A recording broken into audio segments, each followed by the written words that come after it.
ওয়ালাইকুম সালাম ওয়া রাহমাতুল্লাহ। জুমার 2 রাকাত ফরজ সালাতের আগে আপনি যদি মসজিদে আসেন তাহলে আপনি মসজিদে প্রবেশ করে 2 রাকাত তাহিয়াতুল মসজিদ পড়ে বসে যাবেন। এর আগে রাসূলুল্লাহ সাল্লাল্লাহু আলাইহি ওয়াসাল্লাম থেকে সহিহ কোনো সনদে আর কোনো সালাত সাব্যস্ত হয়নি, নির্দিষ্ট কোনো সালাত সাব্যস্ত হয়নি।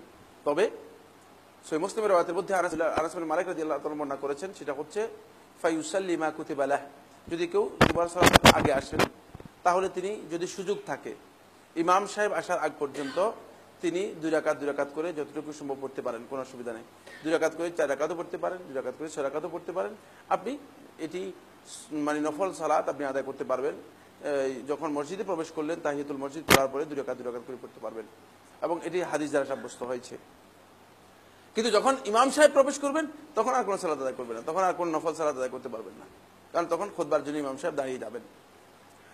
বাকি সালাতের পরে, জুমার ফরজ সালাতের পরে রাসূলুল্লাহ সাল্লাল্লাহু আলাইহি ওয়াসাল্লাম নির্দেশ দিয়েছেন, সেটা হলো সল্লু বা'দাল জুমআতি আরবাআন, জুমার পরে তোমরা 4 রাকাত আদায় করো। জুমার পরে রাসূলুল্লাহ সাল্লাল্লাহু আলাইহি ওয়াসাল্লাম সুন্নাহ দ্বারা 4 রাকাতের কথা সাব্যস্ত হয়েছে। আরেকটি হাদিস আবু দাউদের রাওয়ায়াতের মধ্যে এসেছে, আয়েশা রাদিয়াল্লাহু তাআলা থেকে রাসূলুল্লাহ সাল্লাল্লাহু আলাইহি ওয়াসাল্লাম যখন জুমার সালাতের পরে ঘরে ফিরে যেতেন, রাসূলুল্লাহ সাল্লাল্লাহু আলাইহি ওয়াসাল্লাম ফায়ুসাল্লি রাকাতাইনি, 2 রাকাত পড়তেন ঘরের মধ্যে, ফি বাইতিহি, তার ঘরের মধ্যে। সুতরাং কেউ যদি ঘরে পড়ে 2 রাকাত পড়বে, আর মসজিদে পড়লে তিনি 4 রাকাত পড়বেন। এটাকে এই সামঞ্জস্য বিধান করেছেন মাজমু ফাতাওয়ার মধ্যে শেখুল ইসলাম ইবনে তাইমিয়া রাহমাতুল্লাহ আলাইহি। সেভাবে যদি আমরা আদায় করি তাহলে আমরা সুন্নাহ অনুসরণ করলাম।